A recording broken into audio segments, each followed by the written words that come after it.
যে বিষয়টা নিয়ে বিএসসি ইঞ্জিনিয়াররা নাটক শুরু করেছে, এটি একটি মীমাংসিত বিষয়। 10ম গ্রেড এটা ডিপ্লোমা ইঞ্জিনিয়ারদের জন্য একটি মীমাংসিত জায়গা। এই জায়গায় এখন বিএসসি ইঞ্জিনিয়াররা উঠে পড়ে লাগছে, সেটা তাদের প্রয়োজন। আপনি আসেন, অসুবিধা নেই, কিন্তু আপনিও আমাদের মতো পলিটেকনিকে পড়ে ডিপ্লোমা যোগ্যতা অর্জন করে আপনি এখানে পরীক্ষা দিয়ে আসেন, আমাদের কোনো সমস্যা নেই। সড়কের উন্নয়নে বিভিন্ন বিদেশি প্রকৌশলীরা কাজ করছে, সেখানে কিন্তু অনেক বুয়েটের প্রকৌশলীরাও আছে। বিদেশিদের সেই অ্যাক্টিভিটিস এবং বুয়েট থেকে পাশ করা যে প্রকৌশলী তাদের যে অ্যাক্টিভিটিস দেখে সম্মানিত সড়ক উপদেষ্টা উনি ক্লিয়ার বলেছে যে তোমাদের আসলে দক্ষতা খুবই নিম্নমানের।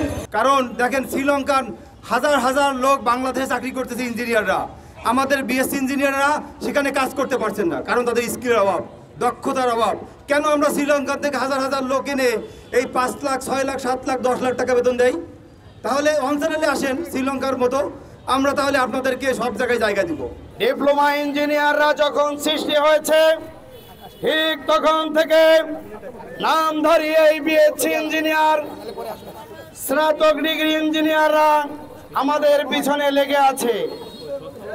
এই ডিগ্রি ইঞ্জিনিয়াররা কখনো আমাদেরকে শান্তিতে থাকতে দেয়নি।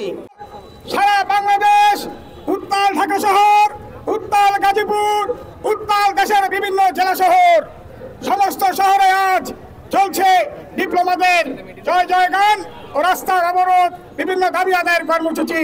সেই বেগম খালেদা জিয়া আমাদেরকে 10ম গ্রেডে উন্নীত করে 2য় শ্রেণীর মর্যাদা দিয়েছে। এটা আমাদের ভিক্ষা নয়, এটা আমাদের অধিকার থেকে আমরা পেয়েছি তাদের কাছ থেকে। এই বিষয়টি 1994 সালে মীমাংসিত।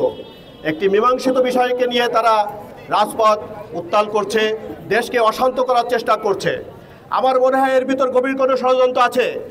আমার মনে হয় তত্ত্বাবধায়ক সরকারকে তারা অস্থিতিশীল করার জন্য এই প্রক্রিয়া তারা শুরু করেছে এতদিন পরে।